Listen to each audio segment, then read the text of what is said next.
Secunderabad MLA और Secunderabad BRS party MP उम्मीदवार पद्माराव गौड़ का खुसूसी इंटरव्यू अकबर खान के साथ टीएनटी न्यूज़ पर। सलाम नमस्ते दोस्तों, मैं अकबर अली खान, आप देख रहे हैं तेलंगाना न्यूज़ टुडे।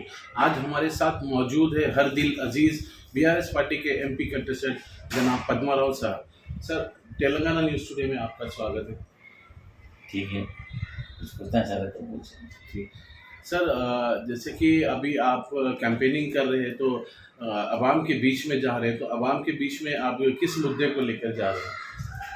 क्या मुद्दा रहता है? अभी गरीब लोग रहते हैं, मिडिल क्लास फैमिलीज रहते हैं, लोअर मिडिल क्लास फैमिलीज रहते हैं। तो जब पैसे वाले रहते हैं तो उनका अपना तकरीबन ज़रूरत नहीं पड़ता। तो गरीब हम रहते हैं, उनके लिए जो है कुछ उनको प्रॉब्लम हुआ, कुछ आपदा पड़ा, तो अपने जो भी पब्लिक नुमाइंदे हैं, एमएलए और एमपी, उनके पास गए तो जो बोले तो वो मिल सकते हैं। कुछ ज़रूरत पड़ा तो उनके पास गए तो कुछ हमारा काम बनता है तो एक्सपेक्टेशन रहते। जब पब्लिक एवरी टाइम अपन अवेलेबल रहते तो माए जब मिलके जो उनके ज़्यादा से ज़्यादा उनके मसलों का जो है सोल्यूशन निकालने की कोशिश करते हैं।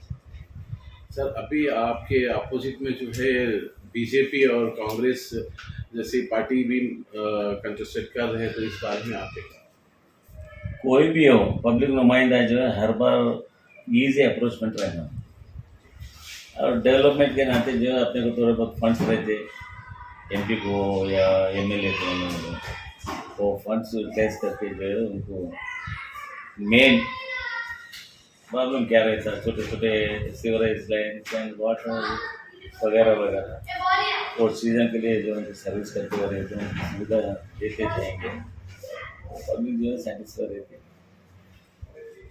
सर, आपका मेन मुद्दा क्या रहेगा सर जीतने के बाद में? एजुकेशन रहेगा या फिर कुछ और? मतलब main education, health and employment, ये तीनों के ऊपर ज़्यादा गौर करें तो जो है पब्लिक को अच्छा सा सर्विस कर सकते हैं।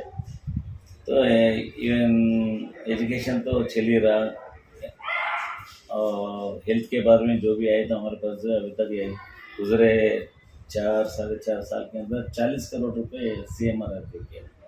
एक गरीब को कुछ आपद आके पड़ा तो हमें फिक्र नहीं करो, आप जो है एस्टिमेशन बना के लाओ और आपको जो है हुकूमत की तरफ से जो है गवर्नमेंट की तरफ से जो भी सुविधाएँ आपको दिलाते रहते हैं, बोलते रहते हैं। ऑलरेडी हमारा काम कई सालों से चलते रह रहा। अभी एमपी बनने के बावजूद उनको भी जो है सर्विसेज देंगे। Sir one more thing sir, BRS party को इस बार जो है कितने सीटें आने के चांसेस है? मैं तो अपने सिकंदराबाद में बिजी हूँ, तो पार्टी हमारे अध्यक्ष जो बता रहे थे कि 8 से 10 आने की उम्मीद है।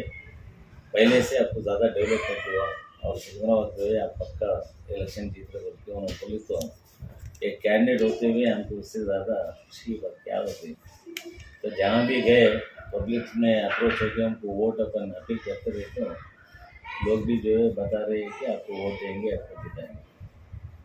सर, तेलंगाना न्यूज़ टुडे के व्यूअर्स को आप क्या कहना चाहिए? बस यही काम करने वाले को आपको अवेलेबल रहने के कैंडिडेट को जो वोट दो, उसके बाद में जो आपको कभी भी ज़रूरत पड़ा तो वो एमपी जो आपको अवेलेबल रहता है, हम भी रहेंगे।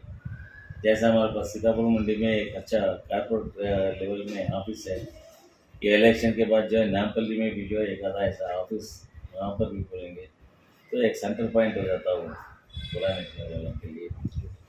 खैरताबाद, नामपल्ली, पल्ली वो लोगों को नज़दीक होता।